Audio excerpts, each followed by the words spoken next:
इसको कहोगे social group. एक गैदरिंग होगी जहाँ लोग इकट्ठे होंगे, लेकिन वो गैदरिंग कैसी होनी चाहिए? रेलवे स्टेशन में बहुत सारे लोग जुटे हुए हैं, इंदिरा गांधी इंटरनेशनल एयरपोर्ट पे आप चले गए, बहुत सारे हज़ारों हज़ारों लोग हैं, लेकिन वो अलग अलग कल्चर के हैं, अलग अलग एरिया से हैं। कोई बाहर से आ रहे हैं, कोई कनेक्टिंग फ़्लाइट ले रहा है वहाँ से, कोई यूपी से, कोई राजस्थान से, कोई हरियाणा से, कोई कहीं से। तो उन सारे लोगों को हम कह सकते हैं सोशल ग्रुप, क्यों नहीं कह सकते? हाँ, तो उसके अंदर कॉमन कुछ भी नहीं है, तो जहाँ कुछ चीज़ कॉमन निकल के आए उसको हम सोशल ग्रुप कहेंगे। ठीक है, भाषा हो, कल्चर हो, रहन सहन हो, पहनावा हो, खान पान हो, ये सब। ठीक है, तो यहाँ यदि हम बात करें तो कोई भी जो इलाका है उस इलाके का एक एनवायरनमेंट होता है, उस एनवायरनमेंट के हिसाब से वहाँ का रहन सहन, खान पान, वहाँ के व्यापार धंधे वो सब होते हैं। जैसे कॉटन की जो फैक्ट्रियाँ हैं वो सारी सूरत की तरफ और मुंबई की तरफ यहाँ तक है, इस तरफ नहीं लगी हुई, क्योंकि वहाँ कॉटन का उत्पादन भी ज़्यादा होता है और वहाँ का एनवायरनमेंट भी उसको सपोर्ट करता है। तो खान पान से लेकर, रहन सहन से लेकर, इवन मकान की डिज़ाइन भी, कि आपके मकान कैसे हैं, आपका आपसी के अंदर रिलेशन कैसा है, ये सारी चीज़ भी इस पर डिपेंड करेगी। तो यहाँ फिर वो कह रहे हैं कि सोशल ग्रुप किसको कहेंगे हम? जहाँ इंटरेक्शन, इंटरेक्शन मतलब संवाद हो। तो संवाद कैसे संवाद हो? कल्चर को लेकर, इन सारी चीज़ों को लेकर एक रूपता कहीं नज़र आए, उसको कहेंगे। अब जैसे मान लो रेलवे स्टेशन पे बंदे आए हुए हैं या एयरपोर्ट पे बंदे आए हुए हैं, उनके अंदर कोई कम्युनिकेशन दिखता है? सब अपने अपने, आजकल तो वैसे भी नहीं दिखेगा, एक फैमिली हो तो भी नज़र नहीं आएगा, क्योंकि मोबाइल लेके बैठे रहेंगे सब। लेकिन यदि ये ही लोग किसी उत्सव में होते लोकल, तो ये चुप होते? इवन किसी की डेथ के ऊपर भी जाते हैं, अंतिम यात्रा में भी जाते हैं, तो भी लोग खड़े होकर बात कर रहे होते हैं। वो क्यों बात कर रहे होते हैं? क्योंकि उस व्यक्ति को जान रहे होते हैं, वहाँ के कल्चर को जान रहे होते हैं, और कोई ना कोई कॉमन इशू वहाँ डिस्कस हो रहा होता है। शादी में जाते हैं तो भी बहुत सारे लोग इकट्ठे हो जाते हैं, तो वहाँ बातचीत होती है। तो सबसे पहली बात क्या है? Persistent interaction to provide continuity. कहीं चुनाव की बातें होंगी, कहीं पर सर्दी की बातें हो रही होंगी, कहीं पर और कोई मुद्दा डिस्कस हो रहा होगा, जो कॉमन मुद्दे हैं यहाँ के वो डिस्कस हो रहे होंगे। तो इसी तरह से, और स्टेबल पैटर्न है इन इंटरेक्शंस का। और तीसरी चीज़ क्या है? Sense of belongingness. ये कह रहे हैं कि एक दूसरे को जानते हैं, जानते नहीं तो जान पहचान कर निकालने की कोशिश करते हैं। हम किसी से मिलते हैं तो पूछते हैं ना, आप कहाँ से भाई साहब? मैं वहाँ से। अच्छा अच्छा, वहाँ तो एक मेरा दोस्त भी रहता है, उसका नाम ये है। बट एक बंदा है जो साइबेरिया से आ रहा है, एक बंदा है जो अफ्रीका से आ रहा है, उसके साथ आप क्या निकालोगे रिलेशन? और फिर रिचुअल्स की बात होती है, वहाँ रीति रिवाजों की बात होती है, इन सारी चीज़ों की। एक जगह के एक जैसे मिलते हैं, और इंटरेस्ट उनके शेयर्ड इंटरेस्ट होते हैं। जैसे कुछ दिनों पहले नहरी पानी को लेकर आंदोलन हुआ, तो वो मुद्दा क्या रहेगा सबके बीच में? नहरी पानी, कि नहरी पानी मिलना चाहिए। किसान आंदोलन हो रहा है तो मुद्दा वहाँ क्या रहेगा? किसान आंदोलन होगा। तो जो भी बातें होंगी वो सबके सामूहिक हित की बात होंगी, जिसमें सामूहिक हित होगा उस चीज़ की बात करेंगे। इलेक्शन आते हैं तो सारे मुद्दे निकलते हैं, इस बार तो ये करा लो, ये करा लो, ये करा लो, कहीं से एक बात चलती है, फिर उस बात को समर्थन मिलना शुरू हो जाता है, और धीरे धीरे करके वो बात क्या बन जाती है? वो डिमांड बन जाती है, मांग बन जाती है। फिर उस मांग के ऊपर पॉलिटिकल पार्टीज अपने रिएक्शन देती है, इसको मानेंगे या नहीं मानेंगे। तो उसके हिसाब से तो जो पॉलिटिकल पार्टीज़ हैं, पॉलिटिक्स का भी रुख बदल देती है, शेयर्ड इंटरेस्ट जो है वो। ठीक है, उसके बाद acceptance of common norms and values. Common norms चलन होता है। जैसे हमारे यहाँ पहले क्या होता था, लड़का जब होता था तो कुआं पूजन होता था, लेकिन किसी ने लड़की होने पे कुआं पूजन कर लिया तो it becomes a matter of news. कोई लड़का हुआ है और कुआं पूजन हुआ है, उसका कुआं पूजन हुआ है, तो हरियाणा के अंदर कोई बड़ी बात नहीं है, कोई अखबार में न्यूज़ आती है? नहीं आती किसी की। लेकिन लड़की होने पे कुआं पूजन कर दिया तो क्या हो जाएगा? That will become a matter of news. And कब तक? जब तक वो कॉमन हो जाएगा, उसके बाद उसको भी करना बंद कर देंगे। तो यहाँ किस चीज़ की बात कर रहे हैं कि किन चीज़ को एक्सेप्टेंस किन किन चीज़ों के लिए है सोसाइटी के अंदर। वैल्यूज़ कहते हैं ना भाई, वहाँ के लोग तो बहुत बदमाश हैं। जब भी साइबर ठगी की बात आती है तो कुछ जगह आइडेंटिफाई होती है ना, कि यहाँ यहाँ यहाँ के लोग ज़्यादा करते हैं, ये इन्वॉल्व है। यहाँ छोटा बच्चा से लेकर बड़े तक सब साइबर ठगी करते हैं, चीटिंग करते हैं। और वो क्या होता है, उस तरह का ही वातावरण बन जाता है। जैसे कुछ जगह कारपेंटर बहुत मशहूर है, कुछ जगह की और चीज़ें बहुत मशहूर है, तो ऐसे ही ये तो वैल्यूज़ के लिए भी भाई वहाँ के आदमी बहुत सही है। यदि इतिहास की हम बात करें तो कहते हैं ना भाई, जान भले ही चली जाए लेकिन बात नहीं गिरनी चाहिए, राजपूती शान, इस तरह से लेकर। तो इन सब का एक वैल्यू सिस्टम रहा है, किस चीज़ को अहमियत दी उन्होंने।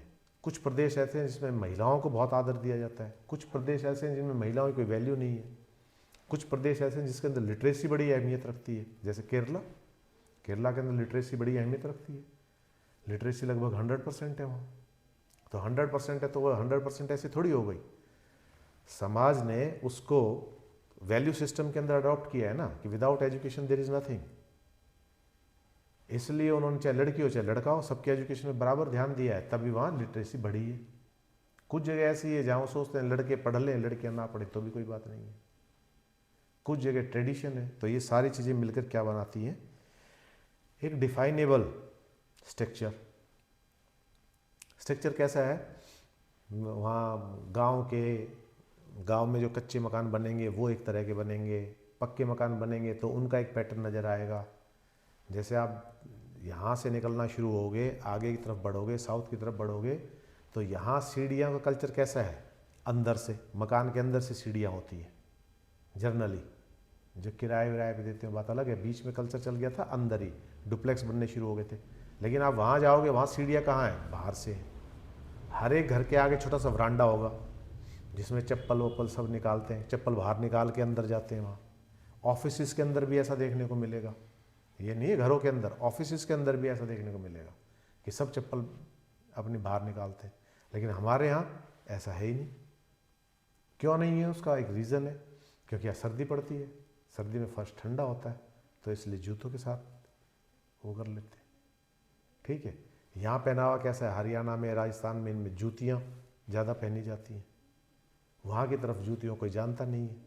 यहाँ जूती क्यों पहनी जाती है, क्योंकि यहाँ गर्मी भी एक्सट्रीम पड़ती है और ठंड भी एक्सट्रीम पड़ती है, तो दोनों के अंदर बचाव है, इसलिए यहाँ जूते पहनने का कल्चर है। वहाँ गर्मी पड़ती है, वहाँ पैर पसीज जाते हैं, इसलिए वहाँ जो लोग रहते हैं वो नीचे लुंगी बांधते हैं और ऊपर नंगे बदन रहते हैं, वो इसलिए कि गर्मी ज़्यादा होती है, तो उनका वहाँ पहनावा भी इस तरह का हो गया। महिलाओं का भी ऐसा हो जाता है, महिला कैसे डालती है, सूती साड़ी डालती हैं ताकि उसमें गर्मी कम लगे।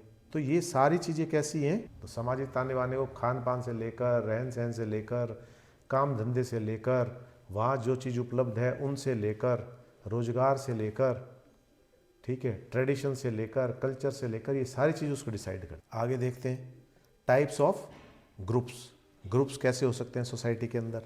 दो तरह के ग्रुप इन्होंने बताए हैं, एक प्राइमरी ग्रुप है और एक सेकेंडरी ग्रुप है।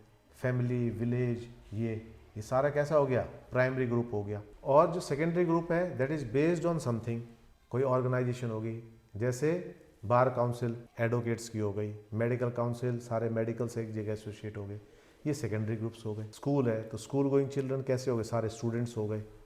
पेरेंट्स एसोसिएशन होगी तो ये एसोसिएशन वगैरह ये सब किस में आ जाएंगे आपके, वो सेकेंडरीज में आ जाएंगे। तो सेकेंडरी ग्रुप के अंदर क्या होते हैं, फॉर्मल रिलेशन होते हैं। Large in secondary groups are relatively large in size, maintain formally and interpersonal relationship. और प्राइमरी ग्रुप कैसे होते हैं, पर्सन ओरिएंटेड होते हैं। Where is the secondary group of goal oriented. Goal oriented कैसे, बार काउंसिल एसोसिएशन जो बनी हुई है एडवोकेट्स की, वो किस लिए बनी हुई है, ताकि एडवोकेट्स के हितों की रक्षा हो सके। मेडिकल काउंसिल क्यों बनी है, ऐसी तरह से truck union, auto union, labour union, ये सारी क्यों हैं, ताकि उनके हितों की रक्षा हो सके। तो उनका ऑब्जेक्टिव क्या है, गोल एक ही है कि हमारे हितों की रक्षा। लेकिन समाज के अंदर जो ग्रुप है उनमें ऐसा नहीं है, उनके अंदर ग्रुप्स के अंदर भी ग्रुप्स हो सकते हैं, सेकेंडरी प्राइमरी ग्रुप्स के अंदर सेकेंडरी ग्रुप्स हो सकते हैं, तो उसकी बात कर रहे हैं। तो government office, hospital, student association, ये सारे हैं। ठीक है, अब ये कह रहे हैं कि what is the difference between community and society और एसोसिएशन। तो कम्युनिटी जो वर्ड है इसके अंदर क्या है, कम्युनिटी समुदाय। तो कम्युनिटी कैसे हो गई, कम्युनिटी का जैसे कुछ लोग एक विचार को लेकर, एक तरह की विचारधारा को लेकर इकट्ठे हो जाते हैं, उसको समुदाय कहेंगे हम। ठीक है, जैसे उदाहरण के लिए कोई राधा स्वामी सत्संग है, तो वो सारे कैसे हो गए, एक ही आइडिया को फॉलो कर रहे हैं, तो सारे क्या हो गए, यहाँ पर कम्युनिटी बना दी उन्होंने, एक समुदाय बना दिया। इस तरह का समुदाय है वो कैसा है, वो ज़्यादा क्लोज है, where the person involvement is considerable if not total, ये उसमें बता रहे हैं। तो human relationship that are highly personal, तो पर्सनल क्या होता है, जैसे फेथ, विश्वास, या इसको पॉलिटिकल पार्टी से भी ले सकते हैं। तो इस तरह से वो सारी क्या हो जाएगी, कम्युनिटी हो जाएगी। कुछ आस्तिक हो गए, कुछ नास्तिक हो गए, तो नास्तिक की भी कम्युनिटी हो गई, भगवान को नहीं मान रहे वो भी तो एक कम्युनिटी बन गई। कुछ कम्युनिस्ट हो गए, कुछ राइट विंग वाले हो गए, वो सब।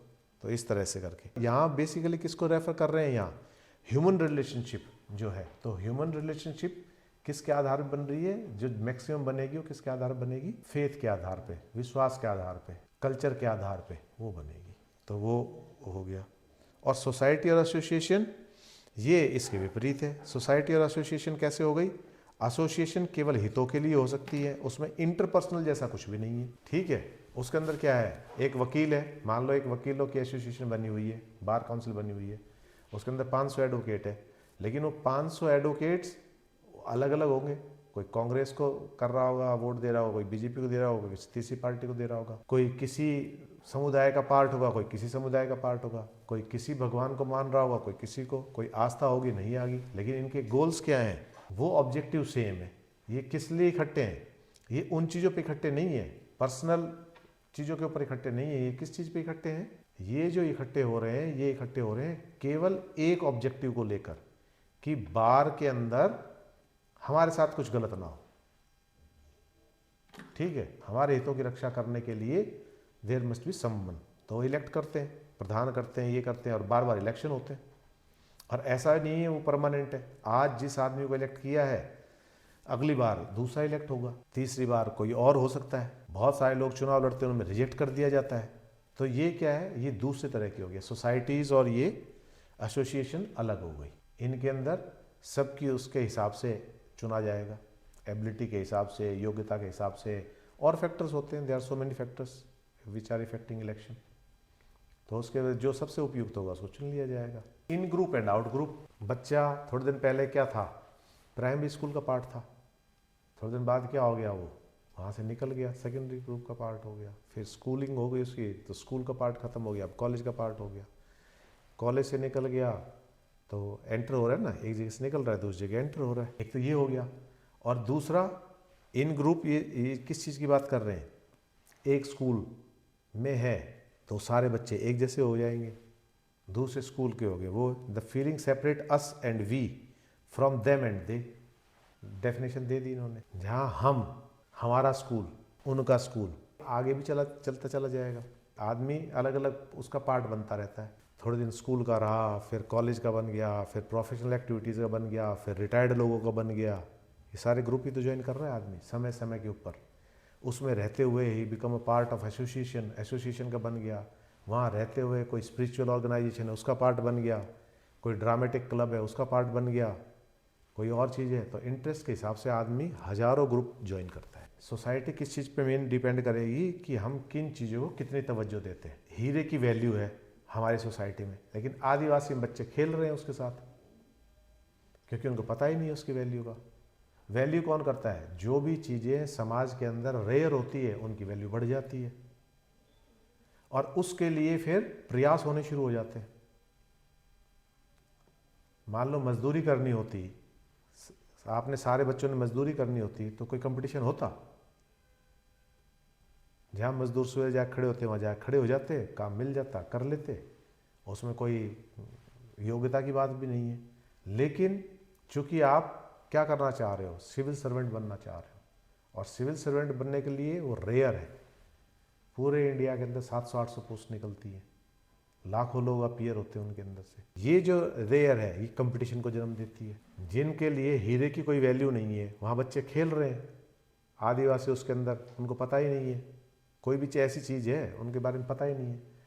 तो पता कब होता है, जब जो चीज़ रेयर हो जाती है उसकी इंपॉर्टेंस, सोसाइटी उसको इंपॉर्टेंस देने लगती है तो हो जाती है। ऐसा होटल में बाजरे की रोटी, सरसों का साग बहुत इंपॉर्टेंट हो जाता है, क्योंकि वहाँ it is not easily available, वो एक डिश हो जाती है। गांव के अंदर रोज़ बनता है। तो ये किस चीज़ के ऊपर डिपेंड करेगा? ये इस चीज़ के ऊपर डिपेंड करेगा कि किस चीज़ को सोसाइटी कितनी वैल्यू देती है। और सोसाइटी के अंदर अपराध भी इसी उस पे बदलेंगे। जिस चीज़ को समाज बहुत वैल्यू देगा उसी चीज़ को लेकर कंपटीशन शुरू हो जाएगा, उसी चीज़ को लेकर अपराध शुरू हो जाएंगे, उसी चीज़ को लेकर चीटिंग शुरू हो जाएंगी। ये सारी चीज़ें, जहाँ पैसे की इंपॉर्टेंस बहुत ज़्यादा है वहाँ पैसे को लेकर अपराध भी होंगे, पैसे को लेकर मारामारी भी होगी, पैसे को लेकर चीटिंग भी होंगी, सारी चीज़ें होंगी। जहाँ पैसे की वैल्यू नहीं है वहाँ उस चीज़ पे कोई जाएगा ही नहीं। तो सोसाइटी में डिपेंड करता है। आदिवासी ऐसी भी जनजातियाँ हैं जहाँ पैसों का कोई लेना देना ही नहीं है, खरीद फरोख्त करते ही नहीं है, सब कुछ जंगल से आ रहा है, तो उनके लिए पैसे जैसी कोई चीज़ की वैल्यू ही नहीं है।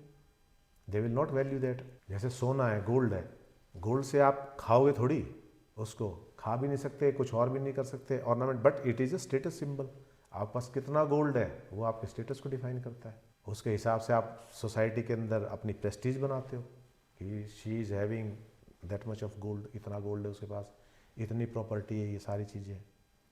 अब वहाँ अपने प्राकृतिक संसाधनों से मकान बना लिए, सब ने झोपड़ी बना ली, कोई दिक्कत नहीं है। तो वहाँ कंपटीशन होगा? कोई ईर्ष्या होगी? नहीं है। क्यों नहीं है ईर्ष्या और कंपटीशन? इसलिए नहीं है क्योंकि प्राकृतिक संसाधन सबके लिए अवेलेबल है, उनको कोई पैसे नहीं लाने और कुछ नहीं। जंगल में गए, लकड़ी काट लाए, उससे अपनी झोपड़ी बना ली, तो there is no competition. That is based on the requirement, on need. आपको जितनी जरूरत है आपने उसी हिसाब से संसाधन उपयोग कर ली, और कर ली, उससे ज़्यादा आप करोगे ही नहीं। आपको रिक्वायरमेंट एक झोपड़ी की आपका काम चल रहा है, उतना ही बनाओगे आप। शहरों की तरह थोड़ी है बड़े बड़े 3-3, 4-4 मंजिल की कोठियाँ बना दी आपने। ड्राइंग रूम अलग हो गया, ये रूम अलग हो गया, योगा रूम अलग हो गया, ये एंटरटेनमेंट रूम अलग हो गया, ये लॉबी हो गई, ये आपने नए नए नाम दे दिए उसको। सोना आपकी रिक्वायरमेंट बहुत थोड़ी सी है, मकान इतना बड़ा बना के डाल दिया। क्यों? क्योंकि यहाँ कंपटीशन है। कंपटीशन किस चीज़ का है? एक दूसरे को से ऊंचा अपने आप को दिखाने का। इसलिए आप इस दौड़ में हो।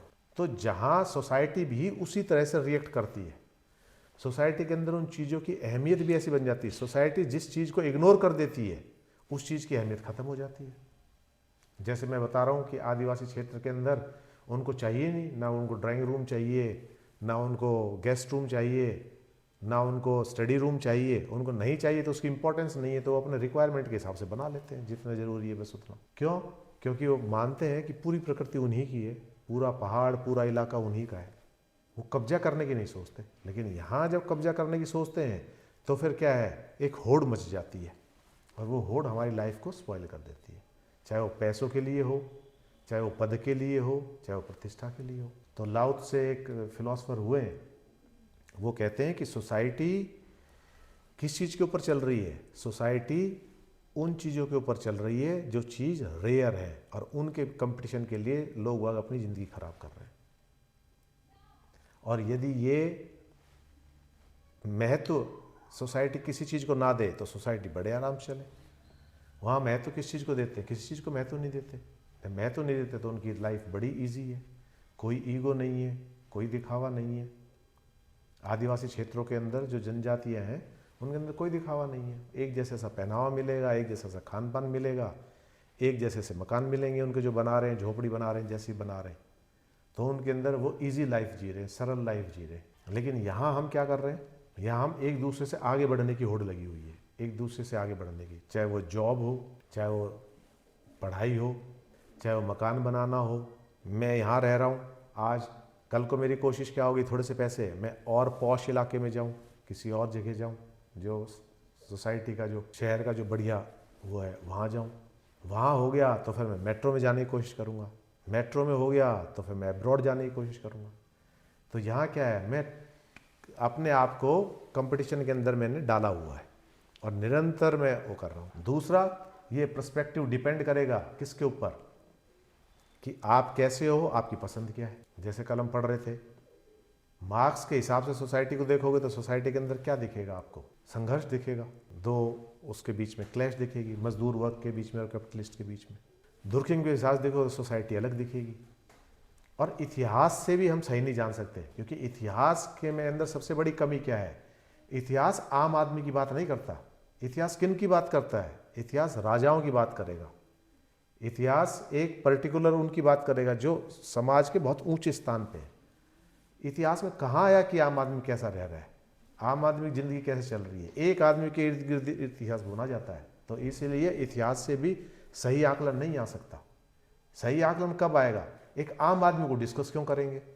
मान लो आज मैं बुक लिखता हूँ एक, उसमें मैं आम आदमी को डिस्कस करता हूँ, तो वो इतिहास नहीं बन सकता। उनसे चीज एसोसिएटेड तो होके यहाँ राजाओं की जीत की, हार की, ये कहानियाँ आएंगी उसके अंदर। उन लोगों से जिनका राजाओं से संघर्ष रहा उनको डिस्कस किया जाएगा। लेकिन ये चीज़ें छुपी रह जाती हैं। आम आदमी के जीवन पर किस तरह से वो जी रहा है, किस तरह से उसका जीवन बीत रहा है, उस पर बहुत कम है। वो कहाँ से मिलती है छाप? वो थोड़ी सी छाप हमें मिलती है लिटरेचर से, मुंशी प्रेमचंद की कहानियों से। वो आम आदमी को लेके चलते हैं। तो लिटरेचर जो है वो कहीं ना कहीं हिस्ट्री को कंप्लीट करता है। उस समय की कहानियाँ हैं, उस समय के किस्से हैं, ये क्योंकि लिटरेचर आम आदमी को पकड़ता है, फिलॉसफी आम आदमी को पकड़ती है, सोशियोलॉजी आम आदमी की बात करती है। इसीलिए तो है ये स्टडी कि कैसा है टोटल सोसाइटी है, वो बहुत सारी चीज़ों के ऊपर डिपेंड है। किस तरह की मानसिकता है, कहाँ रह रहे। जो अपर क्लास है उनके संघर्ष अलग है, जो मिडिल क्लास है उनके संघर्ष अलग है, जो लोअर क्लास है उनके संघर्ष अलग है। संघर्ष में तो सारे, कंपटीशन आपस में सारा ही है, और सब अपनी अपनी क्लास को छोड़ के आगे बढ़ने की कोशिश कर रहे हैं। जो बीपीएल है, बिलो पॉवर्टी लाइन है, वो पॉवर्टी लाइन से ऊपर आने की कोशिश कर रहे हैं, वो उसमें संघर्ष कर रहे हैं। जो मिडिल क्लास है वो अपर मिडिल क्लास में आने के लिए संघर्ष कर रहे हैं। लोअर है मिडिल में आने की कोशिश कर रही है, मिडिल अपर में आने की कोशिश किया, अपर और ऊपर जाने की कोशिश कर रहा है, अपर क्लास के अंदर जाने की कोशिश कर रहा है। अपर क्लास के अंदर जो हो गया सेट, वो फिर पैसा जब आ जाता है तो पावर की कोशिश करता है, वो पॉलिटिकल पावर की कोशिश करता है, सिक्योरिटी की बात करता है। वो फिर यहाँ से कहाँ जाते हैं? माइग्रेट हो जाते हैं। कोई यूएस जा रहा है, कोई किस लिए जा रहा है कि they are having sufficient resources, वो और अच्छा जीवन चाह रहे हैं। तो ये हमेशा चलता रहता है, अपग्रेडेशन इसके अंदर चलती रहती है। ठीक है। और बेसिकली क्या है, वेरी बेसिकली हम बात करें तो यही चीज़ें कंपटीशन के अंदर डालती हैं, यही चीज़ें सोसाइटी को घुमाए रखती हैं। पैसे ने घुमा रखा है, पावर ने घुमा रखा है, और सारी चीज़ें तो सेकेंडरी हैं। यदि आप मूवमेंट देखोगे, एक आदमी बस में देखो, ट्रेन में देखो, यहाँ देखो, तो मैक्सिमम आदमी किसके लिए जा रहे हैं? For money. कोई नौकरी के लिए जा रहा है, कोई बिजनेस के लिए जा रहा है, कोई मार्केटिंग के लिए जा रहा है, कोई किसी और चीज़ के लिए जा रहा है।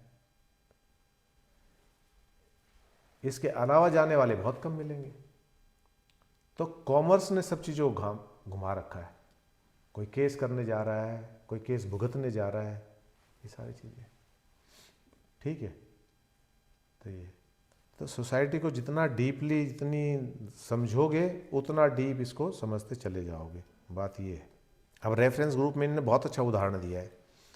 हर आदमी की आकांक्षा होती है कि मेरा जीवन किस तरह का हो जैसा ये व्यक्ति जी रहा है। एक जो झुग्गी में रह रहा है वो सोच रहा है मेरा जीवन ऐसा होना चाहिए जैसे ये बच्चा रह रहा है, फ्लैट के अंदर रह रहा है। एक फ्लैट के अंदर रह रहा है, वो बच्चा क्या सोच रहा है, मेरा घर ऐसा होना चाहिए जैसे फार्म हाउस में रह रहा है, विला में रह रहा है, इस जैसा होना चाहिए। वो जो वहाँ जो रह रहा है वो सोच रहा है मेरा घर ऐसा मेट्रो के अंदर ऐसी जगह होना चाहिए। तो ये क्या है? रेफरेंस है। हम उनको रेफरेंस में लेके चल रहे हैं। ये जैसे इसमें एक उदाहरण दे रखा है कि आज़ादी के समय लोग क्या सोचते थे, जो अंग्रेज़ों से एसोसिएटेड थे, उन्होंने अंग्रेज़ियों को रेफरेंस के तौर पे ले रखा था। तो उनकी स्टाइल, पहनना, वो सब किसको कॉपी करते थे? अंग्रेज़ियों को कॉपी करते थे। ठीक है।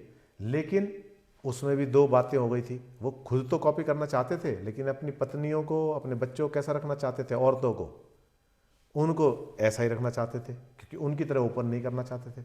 जैसे वो औरतें जिस तरह कपड़े पहनती थी, जिस तरह डांस वांस करती थी, क्योंकि इंडिया में ऐसा कल्चर नहीं था, तो यहाँ भी उसमें भी कन्फ्लिक्ट आ गया। तो रेफरेंस ग्रुप सब समझ गए, किसी से भी एस्पायर है आप कि ऐसा मुझे होना है, तो उसके लिए कोशिश करती है। तो ये जो रेफरेंस ग्रुप है, ये जो एस्पिरेशन है, यही सोसाइटी को मूव करती है। आदमी लोअर क्लास से ऊपर, ऊपर वाला और ऊपर की सोच रहा है, ऊपर वाला और ऊपर की सोच रहा है, ऊपर वाला और ऊपर की सोच रहा है। ठीक है, स्टाइल कॉपी करना, ये सारी कॉपी करना, ये सब यहीं से आती है, वो दिखावे में। अपने आप को हम अपर क्लास दिखाने के लिए ही हम सारा ये करते हैं। कार ले ली, औकात है नहीं कार लेने की, लोन वोन पे ले ली। क्यों? क्योंकि मैं अपनी क्लास से ऊपर रेफरेंस क्लास देख रहा हूँ ना, कि उनके पास कार है तो मेरे पास भी होनी चाहिए। ये एक आदमी की शादी हुई बड़े रईस फैमिली में, तो उनकी फैमिली में सबके पास कार थी, उसके पास कार नहीं थी, तो कार के लिए उसने बड़ी जिद्दोजहद की उनके स्टेटस के बराबर आने के लिए। तो ये क्या है? ये खामखा की परेशानी मोल ले रहा है। यदि वो अपना जो है स्टेटस स्टैंडर्ड है, अपने को मेंटेन रखो जैसा है, ठीक है, कोशिश करो, बात अलग है।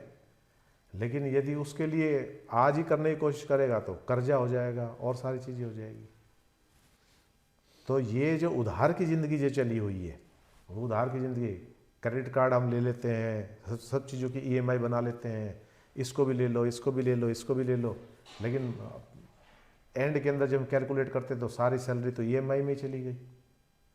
और उसके बीच में यदि कुछ ऐसा हो जाए कि जॉब छूट जाए तो फिर हमारे पास कुछ नहीं रहता, फिर हम उधार मांगते हैं यारों दोस्तों से, टाइम पे नहीं कर पाते, तो फिर हमारे जीवन कैसा होता है? जहन्नुम बन जाता है। उसके बाद या तो कोई डिप्रेशन में चला जाएगा, या सुसाइड करेगा, या उस सर्कल को कट ऑफ कर देगा। मतलब दोस्तों की कीमत कुछ नहीं है। दोस्त आपने बहुत कीमत बनाए, लेकिन चंद रुपयों के लिए आपने उस दोस्ती को भी कुर्बान कर दिया। रिश्ते बिगड़ जाते हैं, नाते बिगड़ जाते हैं। वो सिर्फ किस लिए? कि एक गलत लाइफस्टाइल आपने अडॉप्ट कर ली।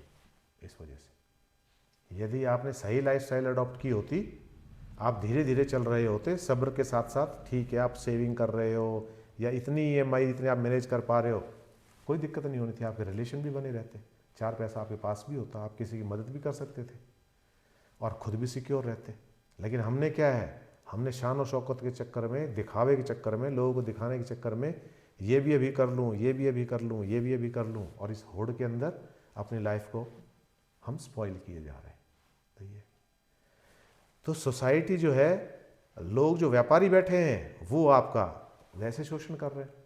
उन्होंने देखा भाई आदमी नहीं खरीद रहा तो इसको उधार लेने सिखा दो, इसको क्रेडिट कार्ड दे दो। इतने मेहरबान क्यों होंगे बैंक? उनको पता है कि आज नहीं तो कल डिफ़ॉल्ट होगा ही होगा, तुम्हें मोटा इंटरेस्ट मिलेगा, आज ही तो पैसा नहीं ले रहे, वहाँ से कमाएंगे।